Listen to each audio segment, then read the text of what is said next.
Hello, नमस्ते and जय हिंद to all the amazing learners. Welcome to Study Brains. मेरा नाम है श्रुति।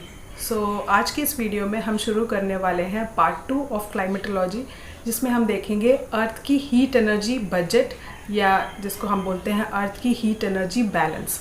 ये काफ़ी इम्पोर्टेंट वीडियो होने वाला है क्लाइमेटोलॉजी का, जिसमें हम कंसेप्ट्स पढ़ेंगे कि हीट एनर्जी किस तरीके से बैलेंस की जाती है अर्थ के एटमॉस्फेयर में और सरफेस में, वो हम देखेंगे। ठीक है, पिछले वीडियो में हमने क्लाइमेटोलॉजी का पार्ट 1 कवर किया था, जिसमें हमने एटमॉस्फेयर के बारे में पढ़ा था, उसके डिफरेंट लेयर्स और उसके इम्पोर्टेंस के बारे में पढ़ा था। तो अगर आपने नहीं देखा तो I suggest you to watch that video first, या फिर ये वीडियो देखने के बाद भी वो वीडियो देख सकते हैं, कोई दिक्कत नहीं। ठीक है, तो आज की वीडियो की शुरुआत करते हैं। आज हम क्या क्या पढ़ने वाले हैं। So topics to be covered में आपको यहाँ पे दिख रहा होगा। हम देखेंगे आज की वीडियो में कि सोलर रेडिएशन जो सन से आती है वो डिफरेंट वेव्स में आती है, जिसको हम बोलते हैं इलेक्ट्रोमैग्नेटिक वेव्स। तो उसके बारे में हम पढ़ेंगे, एक छोटा सा कंसेप्ट है वो हम पढ़ेंगे। उसके बाद हम देखेंगे कि सोलर रेडिएशन की वजह से जो एटमॉस्फेयर है वो कितना इंपॉर्टेंट हो जाता है, तो इम्पॉर्टेंस ऑफ एटमॉस्फेयर हम देखेंगे। सेकेंड है कि ये जब सोलर रेडिएशन हमारे अर्थ पे पड़ती है, अर्थ के एटमॉस्फेयर में आती है, तो कुछ सोलर रेडिएशन अब्जॉर्ब हो जाती है, रिफ्लेक्ट होती है, कुछ स्कैटर हो जाती है due to some components which is present in the atmosphere. तो वो क्या क्या है वो हम देखेंगे, विद डायग्राम हम देखेंगे। ठीक है, और हम देखेंगे कि जो सोलर रेडिएशन है, जो हीट एनर्जी है, वो कितने यूनिट्स अब्जॉर्ब हुई, स्कैटर हुई, रिफ्लेक्ट हुई, रिफ्रैक्शन हुआ, कितने यूनिट्स, और कितना अर्थ ने अब्जॉर्ब किया वो हम देखेंगे। और जो अर्थ ने अब्जॉर्ब किया वो अर्थ उसको इन the form of heat energy, outgoing energy वो स्पेस में छोड़ता है, तो वो हम देखेंगे। तो ये एक मैकेनिज्म है। ठीक, तो ये आपके कुछ टॉपिक्स हैं, अगर कुछ छूट गया हो तो यहाँ से आप देख सकते हो। ठीक है, तो आज की इस वीडियो में ये सारे टॉपिक्स को कवर करने वाले हैं, तो वीडियो को लास्ट तक देखिएगा, स्किप मत करिएगा, क्योंकि हो सकता है कि अगर आप स्किप कर दो तो थोड़ा सा कंफ्यूजिंग हो जाए, और वैसे भी स्किप नहीं कर सकते क्योंकि आज का वीडियो बहुत ही इंपॉर्टेंट होने वाला है। और ट्रस्ट भी, मैं आपको सारे कंसेप्ट क्लियर करके मैं दूंगी इस वीडियो में, ये जितने भी कॉन्सेप्ट्स हैं। ठीक है, और बहुत ही आसान भाषा में, बहुत ही सिंपल है, बस आपको ये वीडियो पूरी देखनी पड़ेगी। ठीक है, और अगर हाँ पसंद आया हो देखने के बाद तो वीडियो को लाइक करें, शेयर करें और चैनल को सब्सक्राइब करना ना भूलें, जिससे आगे मुझे मोटिवेशन मिलेगा, बेस्ट से बेस्ट मैं आपको कंटेंट प्रोवाइड करके दूँ। ठीक है, तो चलिए आज की वीडियो की तरफ पढ़ते हैं ये सारे topics. Let's start the video and happy learning. Okay, so solar radiation का मतलब क्या होता है? सन से एमिट होने वाली ऐसी सोलर एनर्जी जो वेव्स के फॉर्म में ट्रैवल करती है एटमॉस्फेयर में और अर्थ के सरफेस पे आके स्ट्राइक करती है। तो ऐसी इलेक्ट्रोमैग्नेटिक वेव्स को हम बोलते हैं सोलर रेडिएशन, जो सन से एमिट हो रही है। इलेक्ट्रोमैग्नेटिक वेव्स क्यों बोलते हैं इसको? क्योंकि ये वेव्स के फॉर्म में होती है जो इलेक्ट्रोमैग्नेटिक होती है। इलेक्ट्रोमैग्नेटिक क्यों? क्योंकि ये जो वेव्स होती है that is of different range, different range के वेव्स होती है। दैट मीन्स सन से एमिट करने वाली ऐसी सोलर रेडिएशन में जो भी वेव्स होती है that is of different range. Different range of waves हम क्यों बोल रहे हैं?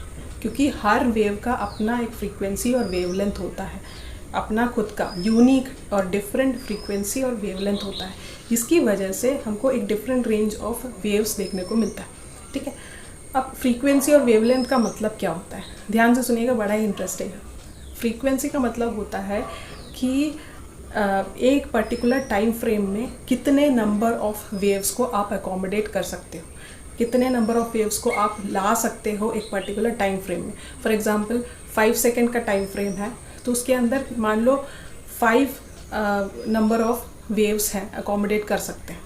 अगर मैं इसकी फ्रीक्वेंसी बढ़ा दूँ तो होगा क्या कि इस 5 सेकेंड के टाइम फ्रेम में आप 5 नंबर ऑफ वेव्स की जगह पे 6 नंबर ऑफ वेव्स को अकोमोडेट कर सकते हो, या 7 नंबर ऑफ वेव्स को अकोमोडेट कर सकते हो। मतलब 5 से ज़्यादा नंबर ऑफ वेव्स को अकोमोडेट कर सकते हो अगर इसकी फ्रीक्वेंसी बढ़ा दी जाए। ठीक है, वेवलेंथ का मतलब क्या होता है? वेवलेंथ का मतलब दो वेव्स के बीच का डिस्टेंस को हम बोलते हैं वेवलेंथ। ठीक है, तो अगर फ्रीक्वेंसी बढ़ा दी जाए तो वेवलेंथ कम हो जाता है। Here we have to understand that frequency is inversely proportional to wavelength. अगर हम फ्रीक्वेंसी बढ़ा दें तो वेवलेंथ कम होगी। कैसे कम होगी? यहाँ पे देखिए, अगर हमने बोला कि 5 सेकेंड के टाइम फ्रेम में अगर मैं इसकी फ्रीक्वेंसी बढ़ा दूँ, 5 वेव्स आते थे, फिर बाद में 6 वेव्स आएंगे, 7 वेव्स आएंगे, तो मतलब ज़्यादा नंबर ऑफ़ वेव्स को आप एक टाइम फ्रेम में अकोमोडेट कर रहे हो, तो क्या होगा कि जो एक वेव और दूसरे वेव की डिस्टेंस कम होती जाएगी। जितना ज़्यादा आप वेव्स को अकोमोडेट करोगे, वेव लेंथ कम होती जाएगी, डिस्टेंस कम होगा वेव्स के बीच में। तो इसी की वजह से जो वेव लेंथ है वो कम हो जाता है फ्रीक्वेंसी बढ़ाने में। सिमिलरली वाइस वर्सा, अगर आप फ्रीक्वेंसी को कम कर देते हो तो वेव लेंथ बढ़ जाता है। दैट मीन्स स्पेसिंग उसकी बढ़ जाती है और लेस नंबर ऑफ वेव्स को आप अकोमोडेट कर पाते हो एक single time frame. So this is the relation between frequency and wavelength of a wave. If we increase the frequency, wavelength will decrease and vice versa. ठीक है, तो मैं आपको ये क्यों समझा रही हूँ, क्योंकि जितनी आप हायर फ्रीक्वेंसी ऑफ वेव में जाओगे उतनी ज़्यादा हार्मफुल वेव्स देखने को मिलेगा, सोलर रेडिएशन। ओके, सो मैं आपको ये क्यों समझा रही हूँ, क्योंकि जो सन से एमिट होने वाले सोलर रेडिएशन है उसमें डिफरेंट रेंज ऑफ वेव्स पाए जाते हैं। कौन कौन से waves? Different type of waves, जैसे कि गामा रेस हो गई, एक्स रेस हो गई, विजिबल लाइट हो गया, फिर रेडियो वेव्स हो गई और इंफ्रारेड रेस हो गई। बहुत डिफरेंट टाइप ऑफ वेव्स आपको देखने को मिलता है।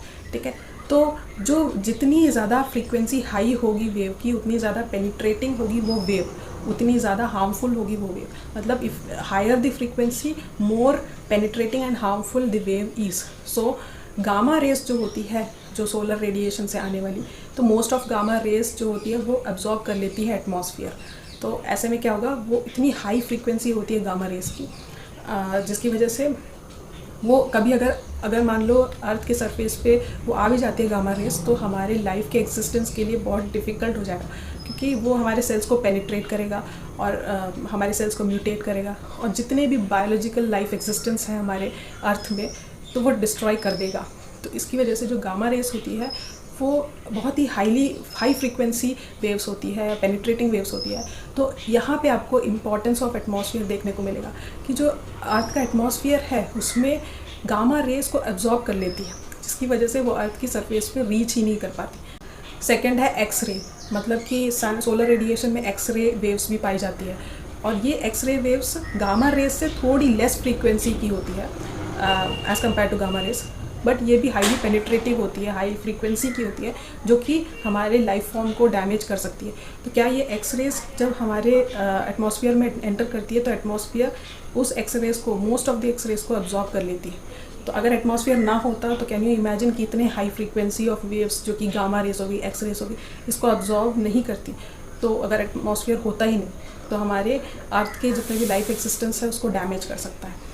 नेक्स्ट है विजिबल लाइट। विजिबल लाइट का मतलब सूरज की रोशनी जो हमको देखने को मिलती है, वो विजिबल लाइट मतलब होता क्या है कि जो रेनबो होती है, रेनबो ऑफ डिफरेंट कलर्स, वो कलर्स की अपनी एक यूनिक फ्रीक्वेंसी वेवलेंथ होती है, और उस वेवलेंथ के चलते एक डिफरेंट कलर रेंज का रेनबो मिल के बनाया जाता है विजिबल लाइट। ठीक है, तो विजिबल लाइट लेस हार्मफुल होती है as compared to X ray and gamma rays. तो हमको सूरज की रोशनी देखने को मिलती है क्योंकि वो अर्थ के सरफेस पे आती है। ठीक है, तो ये लेस हार्मफुल होती है, इसकी वजह से अब्जॉर्ब नहीं करती atmosphere. Most of the visible light हमारे सरफेस पे वो हिट करती है। ठीक है, अब हो गया इंफ्रारेड रेडिएशन। इंफ्रारेड रेडिएशन भी सोलर रेडिएशन में देखा जाता है, ये भी one of the type of wave है। इंफ्रारेड रेडिएशन एक्चुअली में हीट एनर्जी को हम बोलते हैं infrared radiation, that is in the form of heat energy. The heat what we feel is called as infrared radiation. तो ये waves है, one of the type of wave है जो सोलर रेडिएशन के साथ आती है। ठीक है, जैसे बट ये लेस हार्मफुल होती है एज़ कम्पेयर टू अदर, जैसे गामा रेस, एक्स रेस, इनके कंपैरिजन में बहुत ही लेस हार्मफुल होती है। तो ऑब्वियसली जब सूरज की रोशनी पड़ती है, साथ में धूप, गर्मी तो आती है, तो इंफ्रारेड रेडिएशन जब सरफेस पे आती है तो वहाँ के टेम्परेचर को वार्म करती है उस एरिया को। ठीक है, तो ये हीट एनर्जी को हम बोलते हैं इंफ्रारेड रेडिएशन। ठीक है, नेक्स्ट है रेडियो वेव। रेडियो वेव भी one of the type of wave है जो सोलर रेडिएशन के साथ आती है। ये बहुत ही लेस हार्मफुल होती है as compared to other waves. आपने देखा होगा जितने भी कम्युनिकेशन होती है वो रेडियो वेव कम्युनिकेशन आपको देखने को मिलता है। तो ये जो रेडियो वेव्स है ये बहुत ही लेस पेनिट्रेटिव होती है, इसकी फ्रीक्वेंसी बहुत ही कम होती है, जिसकी वजह से ये हमारे ह्यूमन सेल्स को या एनिमल सेल्स, मतलब जितने भी जो भी लाइफ एग्जिस्टेंस है उसको डैमेज नहीं करता। तो कहने का मतलब आपको यहाँ पे एक इलेक्ट्रोमैग्नेटिक स्पेक्ट्रम देखने को मिलेगा, that is of different wave ranges तो आपको यहाँ देखने को मिलेगा कि गामा रेस सबसे हाईएस्ट फ्रीक्वेंसी है, उसके बाद उससे भी कम एक्सरे है, उससे भी कम बाकी के वेव्स हैं। लास्ट में आते आते आपको फ्रीक्वेंसी बहुत कम देखने को मिलेगा जो कि रेडियो वेव्स है। और जितना कम फ्रीक्वेंसी होगा वेवलेंथ उतना ज़्यादा होगा। वेवलेंथ मतलब आपको देखने को मिलेगा कि किस तरीके से फ्रीक्वेंसी की वजह से बहुत ही नंबर ऑफ़ वेव्स ज़्यादा थे, और वेवलेंथ जितना बढ़ता गया तो डिस्टेंस बढ़ता जाएगा। यहाँ पे आपको यूवी रेस के बारे में भी देखने को मिलेगा, मतलब अल्ट्रावायलेट रेस। तो अल्ट्रावायलेट रेडिएशन भी एक टाइप ऑफ वेव्स है सोलर रेडिएशन का, ये भी हमारे अर्थ पे आते हैं। But most of the UV radiation जो कि बहुत ही हाई फ्रीक्वेंसी की होती है, इतनी ज़्यादा हाई फ्रीक्वेंसी की नहीं होती है as compared to gamma rays and X rays, but yes UV rays are also of high frequency. तो इतने इंटेंस फ्रीक्वेंसी होने की वजह से most of the UV rays को अब्जॉर्ब कर लेता है हमारे एटमॉस्फेयर में। जैसे कि हमने पिछले वीडियो में एक स्ट्रेटोस्फियर लेयर पढ़ा था, वो स्ट्रेटोस्फियर लेयर में पाया जाता है ओजोन। तो ओजोन जो है वो मोस्ट ऑफ यूवी रेडिएशन को अब्जॉर्ब कर लेता है। तो most of the UV radiation is absorb by the ozone which is present in the stratosphere. तो आप समझ सकते हो कि इंपॉर्टेंस ऑफ एटमॉस्फेयर कितना ज़्यादा है हमारे लाइफ एग्जिस्टेंस के लिए।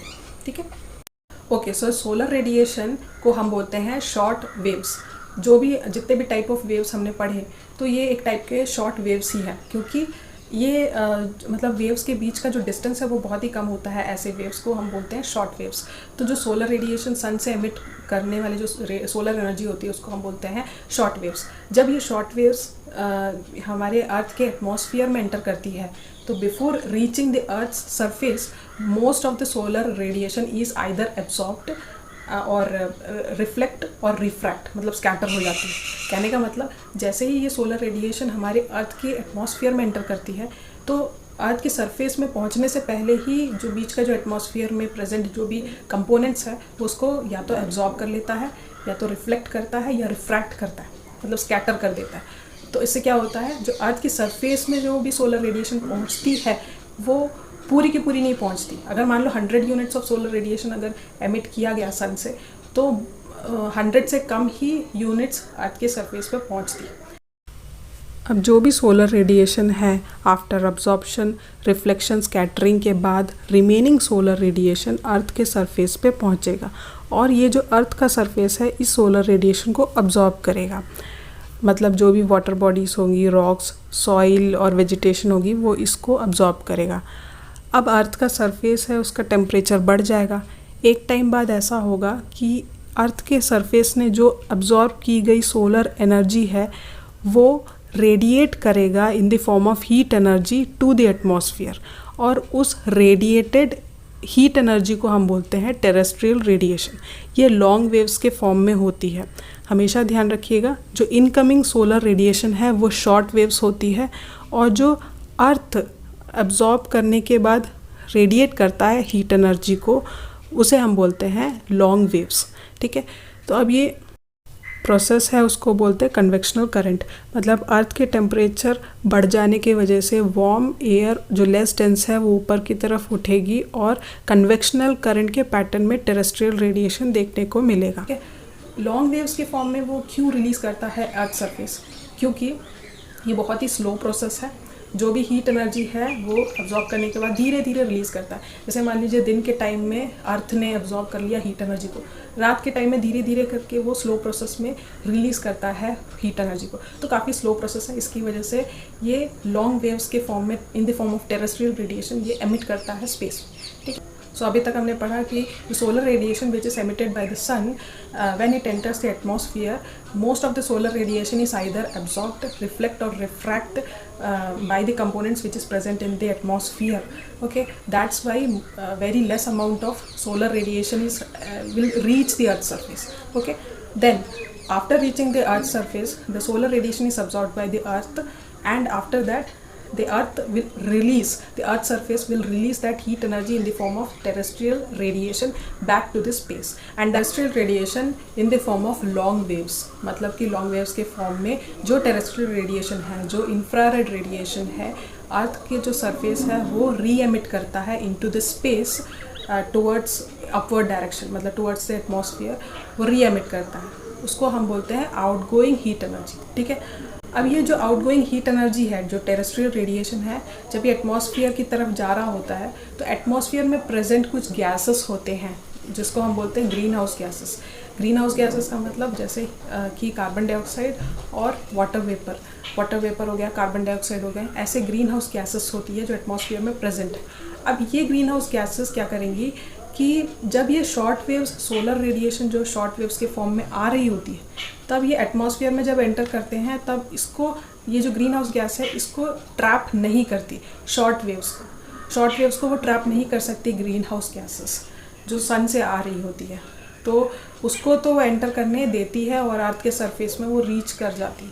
जैसे ही अर्थ से जाने वाली लॉन्ग वेव रेडिएशंस, जिसको हम टेरेस्ट्रियल रेडिएशन बोलते हैं, वो जब ऊपर की तरफ जाती है तो ये जो एटमॉस्फेयर में प्रेजेंट ग्रीन हाउस गैसेस है वो इसको ट्रैप कर लेती है और मोस्ट ऑफ द मतलब हीट एनर्जी को ऐसे गैसेस ट्रैप कर लेते हैं। कुछ हीट एनर्जी को वो स्पेस में वापस छोड़ देती है। तो that means whatever the terrestrial radiation re-emitted from the earth surface towards the atmosphere, the greenhouse gases which is present in the atmosphere will absorb most of the heat energy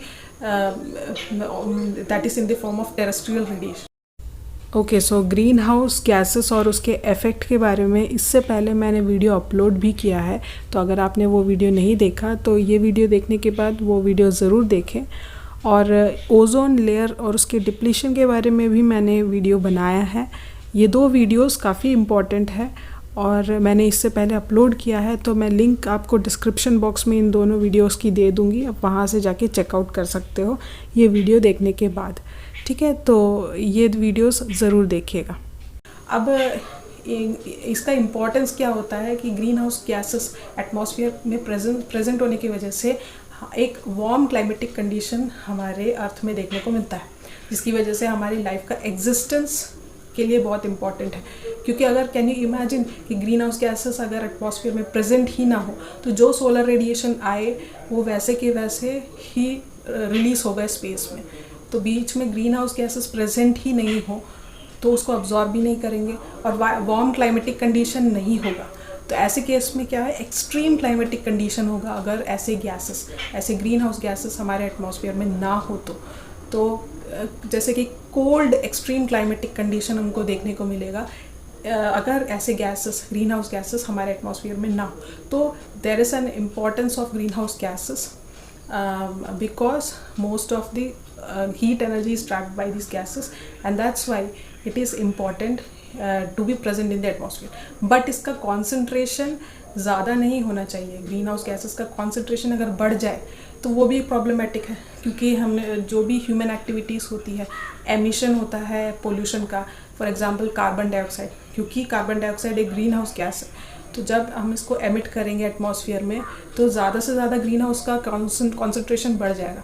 तो ऐसे में क्या होगा, ज़्यादा heat energy को trap करेगा तो extreme hot climatic condition हो जाएगा, जिसकी वजह से हमको ग्लोबल वार्मिंग जैसी एडवर्स कंडीशन देखने को मिलेगा। अब हम पढ़ लेते हैं हीट एनर्जी बैलेंस। ये एक बैलेंस है जो सन से आने वाली सोलर रेडिएशन और अर्थ से जाने वाली रेडिएटेड हीट एनर्जी के बीच का बैलेंस, जो अर्थ के टेम्परेचर और क्लाइमेटिक कंडीशन को मेंटेन करने में मदद करता है, उसी को बोलते हैं हीट एनर्जी बैलेंस। ओके, सो अभी आपको यहाँ पे एक डायग्राम दिख रहा है। इस डायग्राम को देखते देखते मेरी बातों को ध्यान से सुनना है तो आपको सारी चीज़ें समझ में आ जाएगी कि heat energy mechanism, heat energy balance या बजट क्या होता है, कंसेप्ट क्या होता है। बड़ा ही आसान है, आपको बस ध्यान से सुनना है और एक बार में समझ में आ जाएगा, ठीक है। ओके, सो अभी आपको यहाँ पे 2 डायग्राम देखने को मिलेगा। इस 2 डायग्राम से हम समझेंगे कि अर्थ की हीट एनर्जी बैलेंस किस तरीके से मेंटेन की जाती है और जिसकी वजह से अर्थ का टेम्परेचर मेंटेन रहता है। हीट एनर्जी बैलेंस का मतलब सन से आने वाली जो सोलर एनर्जी है और अर्थ से जाने वाली रेडिएटेड हीट एनर्जी, जिसको हम टेरेस्ट्रियल रेडिएशन बोलते हैं, उसके बीच का बैलेंस है हीट एनर्जी बैलेंस, जिसकी वजह से अर्थ का टेम्परेचर मेंटेन रहता है। तो ये हम देखेंगे, इस डायग्राम से समझेंगे, 2 डायग्राम से समझेंगे, ठीक है। तो आपके सामने शॉर्ट वेव सोलर रेडिएशन और लॉन्ग वेव अर्थ रेडिएशन, ये 2 डायग्राम हैं। ये दोनों टर्म्स के मतलब हम पहले इस वीडियो में समझ चुके हैं कि solar radiation, incoming solar radiation जो शॉर्ट वेव्स के होते हैं, और ऐसे रेडिएटेड अर्थ से जाने वाले रेडिएटेड हीट एनर्जी जो लॉन्ग वेव्स के होते हैं। ठीक है, सबसे पहले हम फोकस करेंगे शॉर्ट वेव सोलर रेडिएशन वाले डायग्राम पे, इस वाले डायग्राम पे। ठीक है, तो कुछ नंबर्स आपको देखने को मिलेंगे, कंफ्यूज मत होइएगा मेरे साथ, आप मैं जो बोलूँगी उसको समझते समझते इस डायग्राम को भी समझिएगा। ठीक है, सबसे पहले होता क्या है, हमने अभी तक क्या पढ़ा है कि जब भी इनकमिंग सोलर एनर्जी अर्थ के एटमॉस्फेयर में एंटर करती है तो क्या होता क्या है, कुछ अब्जॉर्ब हो जाती है, कुछ स्कैटर कर जाती है, कुछ रिफ्लेक्ट करने के बाद जो भी रिमेनिंग सोलर एनर्जी है वो अर्थ के सरफेस पे पहुंचती है। ठीक है, तो ऐसे कौन से कंपोनेंट्स हैं हमारे एटमॉस्फेयर में जो इसको एब्जॉर्ब, स्कैटर, रिफ्लेक्ट करती है? ध्यान से सुनिए। एटमॉस्फेयर में प्रेजेंट कुछ गैसेस होती है और ओजोन लेयर होती है जो रिस्पॉन्सिबल होती है एब्जॉर्प्शन के लिए ऑफ सोलर एनर्जी। मतलब जो भी इनकमिंग सोलर एनर्जी है उसका कुछ पोर्शन ऐसे गैसेस एटमॉस्फेयर में प्रेजेंट होते हैं जो एब्जॉर्ब कर लेती है, और कुछ पोर्शन ओजोन लेयर एब्जॉर्ब कर लेती है। जैसे पिछले वीडियो में हमने पढ़ा कि ozone layer is present in the stratosphere of the atmosphere. तो वो ओजोन लेयर क्या करती है, जो incoming UV radiation, ultraviolet radiation है वो एब्जॉर्ब करती है। तो हमें पता है ultraviolet radiation is also one of the form of ये सोलर एनर्जी। ठीक है, तो इनकमिंग सोलर एनर्जी के कुछ पोर्शन एब्जॉर्ब किससे किए जाते हैं, कुछ गैसेस प्रेजेंट होते हैं और ओजोन लेयर जो प्रेजेंट है स्ट्रेटोस्फीयर में वो एब्जॉर्ब कर लेते हैं ये सोलर एनर्जी को, some portion of solar energy को। अब कितना करते हैं ये भी तो देखना है। ठीक है, एब्जॉर्ब कितना होता है इस डायग्राम में आपको देखने को मिलेगा 14 यूनिट्स। कहने का मतलब अगर 100 यूनिट्स ऑफ सोलर इंसोलेशन अर्थ के एटमॉस्फेयर में आया तो उसका 14 यूनिट्स अर्थ के एटमॉस्फेयर ने एब्जॉर्ब कर लिया बाय द गैसेस और द ओजोन लेयर। ठीक है, अब जो रिमेनिंग है मतलब 100 - 14 जितना भी रिमेनिंग है उसमें कुछ पोर्शन स्कैटर हो जाता है बाय द डस्ट पार्टिकल्स और पोल्यूटेंट्स जैसे कि एरोसॉल वगैरह। अब एटमॉस्फेयर में कुछ ऐसे डस्ट पार्टिकल्स भी होंगे, पोल्यूटेंट्स होंगे, तो वो क्या करते हैं कि जो भी रिमेनिंग सोलर एनर्जी है उसका कुछ पोर्शन स्कैटर कर देते हैं। स्कैटर्ड सोलर एनर्जी क्या होता है, वो बैक टू द स्पेस चले जाते हैं। ठीक है, तो वो कितना करते हैं, वो करते हैं scattered to space is how much 6 units.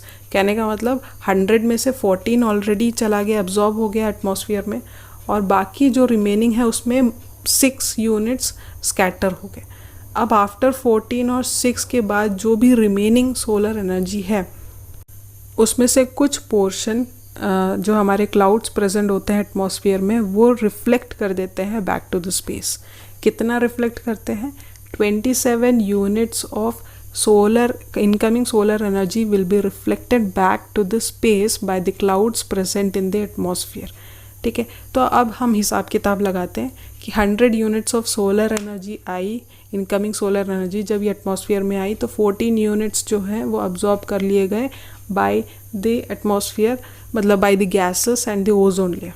ठीक है, रिमेनिंग जो सोलर इंसोलेशन है उसमें से 6 यूनिट्स जो थे वो स्कैटर कर लिए गए by the dust particles and the pollutants या फिर एरोसॉल वगैरह से। ठीक है, अब remaining of the solar energy जो है उसमें से 27 यूनिट्स जो होंगे वो क्लाउड्स ने रिफ्लेक्ट कर दिया बैक टू द स्पेस। ठीक है, तो इस तरीके से अब एक प्रोसेस आपको पढ़ना है, वो है एल्बिडो प्रोसेस। ध्यान से सुनिएगा। एल्बिडो प्रोसेस का मतलब क्या होता है कि जब भी solar insolation, incoming solar insolation आती है तो after reflection, refraction, scattering, absorption के बाद जब अर्थ के सरफेस पे आती है तो अर्थ का सरफेस उसको एब्जॉर्ब करता है, ये हमने पढ़ा था। अब कुछ पोर्शन अर्थ के सरफेस में होते हैं जो कि स्नो कवर्ड एरियाज या पोलर आइस कैप्स जो वाइट सरफेस के होते हैं। ठीक है, तो अब ये क्या होते हैं, अर्थ का ऐसा सरफेस एरिया जो स्नो कवर्ड एरिया होता है, तो उस वहाँ पे जब ये सोलर इंसोलेशन आती है तो कुछ ऐसे पोर्शन ऑफ सोलर इंसोलेशन को वो रिफ्लेक्ट कर देती है बैक टू द स्पेस। ठीक है, तो इस प्रोसेस को हम बोलते हैं एल्बिडो। अब ये क्यों रिफ्लेक्ट करता है, क्योंकि snow covered areas white colour के होते हैं वाइट सरफेस की होती है, और हमें पता है कि जो भी सोलर इंसोलेशन आती है तो वाइट कलर उसको रिफ्लेक्ट कर देता है, ठीक है। और ब्लैक कलर जो होता है, जो डार्क कलर के होते हैं सरफेस, अर्थ का सरफेस, वो उसको अब्जॉर्ब करेगा। जैसे फॉर एग्जांपल ग्रीन कलर का जो जितनी भी हरियाली होगी, वेजिटेशन होगा, वो उसको सोलर इंसोलेशन को ज़्यादा से ज़्यादा एब्जॉर्ब करेगा। लेकिन वाइट सरफेस जैसे स्नो कवर्ड एरिया हो गई, वो उसको रिफ्लेक्ट करेगा ज़्यादा से ज़्यादा सोलर इंसोलेशन को, ठीक है। तो इस प्रोसेस को हम बोलते हैं एल्बिडो प्रोसेस। तो एल्बिडो प्रोसेस के थ्रू कितना solar insolation back to the space reflect कर दिया गया? 2 units. That means 2 units of incoming solar energy will be reflected back to the space by the albedo process. अब हिसाब किताब लगाते हैं, ध्यान से सुनिएगा, ठीक है। 100 यूनिट्स ऑफ सोलर इंसोलेशन आई तो 6 यूनिट्स जो थे वो स्कैटर कर दिए गए, 27 यूनिट्स जो थे वो रिफ्लेक्ट कर दिए गए, और 2 यूनिट्स जो थे वो अर्थ के सरफेस पे आए, पर एल्बिडो प्रोसेस ने उसको रिफ्लेक्ट कर दिया गया। तो अब 27 + 2 + 6 मतलब टोटल 35 यूनिट्स। अब ये जो 35 यूनिट्स है, ये अर्थ के सरफेस ने ना कि अब्जॉर्ब किया और ना ही अर्थ के एटमॉस्फेयर ने उसको अब्जॉर्ब किया, मतलब कि ये तो reflected back to the space हो गए। सो अब 100 में से 35 माइनस करो, क्योंकि वो तो चले गए, अब उसका कोई लेना देना नहीं। तो 100 में से 35 माइनस करोगे तो 65 यूनिट्स बचा। अब ये जो 65 यूनिट्स ऑफ सोलर एनर्जी है, इनकमिंग सोलर एनर्जी, ये एब्जॉर्ब किया जाएगा bye the earth surface and the earth atmosphere, ठीक है। अब ध्यान से सुनिएगा कि हमने पहले थोड़ी देर पहले क्या पढ़ा था कि 14 units of solar insolation, incoming solar insolation जो था वो ओजोन लेयर और कुछ गैसेस थे प्रेजेंट एटमॉस्फेयर में, उसने एब्जॉर्ब कर लिया गया। तो अब एब्जॉर्ब तो किया एटमॉस्फेयर ने, तो अब ये 65 में से 14 को माइनस करो, क्योंकि अर्थ के एटमॉस्फेयर ने तो एब्जॉर्ब कर लिया। तो अब वो वाला 14 यूनिट 65 में से माइनस करो, कितना बचा? 51 यूनिट्स। सो जो ये 51 units of remaining solar insolation है, अब इसको अब्जॉर्ब करेगा अर्थ का सरफेस फाइनली। तो अर्थ का सरफेस जो बचा हुआ 51 यूनिट्स है उसको अब्जॉर्ब कर लेगा। अब एब्जॉर्ब करने के बाद हमने क्या पढ़ा था कि अर्थ का सरफेस का जो टेम्परेचर है वो बढ़ जाएगा। टेम्परेचर बढ़ जाने के बाद एक टाइम बाद क्या होगा कि टेरेस्ट्रियल रेडिएशन के फॉर्म में, इन the form of heat energy, वो रेडिएट कर देगा बैक टू द स्पेस उस एब्जॉर्ब्ड एनर्जी को, ठीक है, by the heat, bye the earth surface, ठीक है। तो अब 51 यूनिट्स जो एब्जॉर्ब किए गए हैं इसको रिलीज़ करना है। हमेशा ध्यान रखिएगा कि हीट एनर्जी बजट वाले मैकेनिज्म में क्या होता है कि जो भी अर्थ का एटमॉस्फेयर और सरफेस ने एब्जॉर्ब किया होगा जितना भी सोलर इंसोलेशन को, वो बैक टू द स्पेस वापस लौटा देगा। उसका कोई भी कर्जा नहीं रखेगा अर्थ का सरफेस या अर्थ का एटमॉस्फेयर। मतलब whatever the solar insolation which is absorbed by the earth's atmosphere और द सरफेस, या फिर whatever the terrestrial radiation in the form of heat energy is absorbed by the earth's atmosphere, जो भी energy हो, solar energy या heat energy को absorb किया गया है अर्थ का सरफेस या फिर एटमॉस्फेयर ने, that will be totally reflected back to the space. मतलब कोई कर्जा रखता ही नहीं अर्थ का सरफेस या अर्थ का एटमॉस्फेयर। कहने का मतलब earth will neither accommodate nor loses its heat energy, neither accommodates nor loses its heat energy. मतलब हीट एनर्जी को वो नाइदर अब्जॉर्ब करेगा नॉर वो लूज करेगा अपना हीट एनर्जी। जो एब्जॉर्ब किया वो टोटली रिफ्लेक्ट कर देगा बैक टू द स्पेस। अब जो 51 यूनिट्स ऑफ सोलर एनर्जी अर्थ के सरफेस ने एब्जॉर्ब करी है, अब इस 51 यूनिट्स को लूज़ करना पड़ेगा अर्थ के सरफेस को बैक टू द स्पेस, ठीक है। अब ये हम देखेंगे किस तरीके से लूज़ करेगा अर्थ का सरफेस। उसके लिए सेकंड डायग्राम पे फोकस करिए, जिसको हम बोलेंगे लॉन्ग वेव रेडिएशन वाला डायग्राम। अब ये एब्जॉर्ब्ड सोलर एनर्जी को हीट एनर्जी के फॉर्म में वो रेडिएट करेगा। देखिए 51 यूनिट्स एब्जॉर्ब हुआ अर्थ का सरफेस ने। अब इस 51 यूनिट्स में से 17 यूनिट्स जो होंगे वो back to the space directly चले जाएंगे it will escape to the space, मतलब कोई भी ऐसे एटमॉस्फेयर में गैसेस उसको ट्रैप नहीं करेंगे। 17 will be directly escape to the space. Okay, अब 51 में से 17 गए, बचे 34 यूनिट्स। अब ये जो 34 यूनिट्स हैं, ये 34 यूनिट्स जब टेरेस्ट्रियल रेडिएशन के फॉर्म में ऊपर की तरफ जाएंगे तो हमने क्या पढ़ा, कुछ ऐसे ग्रीन हाउस गैसेस प्रेजेंट होते हैं हमारे एटमॉस्फेयर में। ये ग्रीन हाउस गैसेस उस टेरेस्ट्रियल रेडिएशन को ट्रैप कर लेते हैं। ठीक है, तो 34 units will be trapped by the atmosphere, specially by the green house gases which is present in the atmosphere. ठीक है, तो 34 यूनिट्स जो हैं वो 34 यूनिट्स को किस तरीके से अब्जॉर्ब किया गया, फर्दर 3 टाइप से अब्जॉर्ब किया गया है इस 34 यूनिट्स को। तो अगर हम देखें कि जो 6 यूनिट्स है 34 में से वो डायरेक्टली अब्जॉर्ब हो गए, और 34 में से 9 यूनिट्स जो थे वो टर्बुलेंस एंड कन्वेक्शन से अब्जॉर्ब किए गए, और बचे जो है 19 यूनिट्स वो कंडेंसेशन वाली प्रोसेस से किए गए।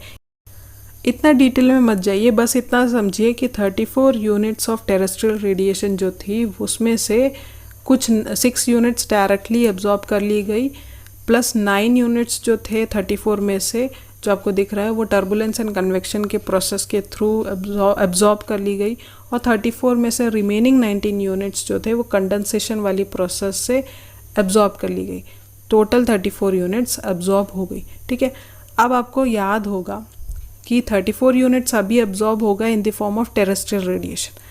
पुराना वाला 14 यूनिट्स जो आपको याद होगा, जब इनकमिंग सोलर रेडिएशन हमारे अर्थ के एटमॉस्फेयर में आई थी तो 14 यूनिट्स जो थे वो अब्जॉर्ब कर लिए गए थे ऑलरेडी। तो एटमॉस्फेयर में already 14 units of incoming solar radiation है, अभी भी है, प्लस ये 34 units in the form of terrestrial radiation, ये इसको भी अब्जॉर्ब कर लिया अर्थ के एटमॉस्फेयर ने। तो कैलकुलेट करिए, 34 यूनिट्स प्लस पुराना वाला 14 यूनिट्स, कितना हुआ? 48 यूनिट्स जो हैं वो अभी एटमॉस्फेयर में प्रेजेंट है इन द फॉर्म ऑफ जो भी सोलर एनर्जी है या फिर हीट एनर्जी है। अब इसको वापस लौटाना है बैक टू द स्पेस। सो अब ये जो 48 यूनिट्स है जो अर्थ के एटमॉस्फेयर ने अब्जॉर्ब करके रखा है, इसको धीरे धीरे करके अर्थ का एटमॉस्फेयर रिलीज़ कर देगा बैक टू द स्पेस। ठीक है, और 17 यूनिट्स जो थे वो ऑलरेडी एस्केप हो चुके हैं, मतलब 51 यूनिट्स में से आपको याद होगा उसमें से 17 यूनिट्स ऑलरेडी एस्केप हो चुके हैं। तो अब आप कैलकुलेट कर सकते हो कि हमने क्या बोला था कि 65 यूनिट्स का कर्जा जो अर्थ का सरफेस या अर्थ का एटमॉस्फेयर ने लिया था सोलर इंसोलेशन का, उसमें से वो पूरा का पूरा 65 यूनिट्स उसको रिलीज़ करना है बैक टू द स्पेस। तो आप हिसाब किताब लगाइए कि 48 यूनिट्स जो हैं 34 प्लस 14 वाला 48 वो एटमॉस्फेयर में प्रेजेंट है, वो रिलीज़ कर देगा, प्लस 17 वाला ऑलरेडी जो 51 में से 17 जो डायरेक्टली एस्केप कर गया वो वाला। तो 48 प्लस 17 कितने हुए? 65। तो दैट मीन्स पूरा का पूरा 65 यूनिट्स जो एब्जॉर्ब किए गए थे by the earth surface and atmosphere, it will be reflected back to the space finally. तो अर्थ की ये है मैकेनिज़्म अर्थ का हीट एनर्जी बैलेंस या अर्थ का हीट एनर्जी बजट। तो मतलब whatever the solar insolation और the heat energy which is absorbed by the earth and the earth surface and the atmosphere, that will be reflected back to the space. Okay, totally it will neither accommodate nor loses its heat energy, earth. Okay,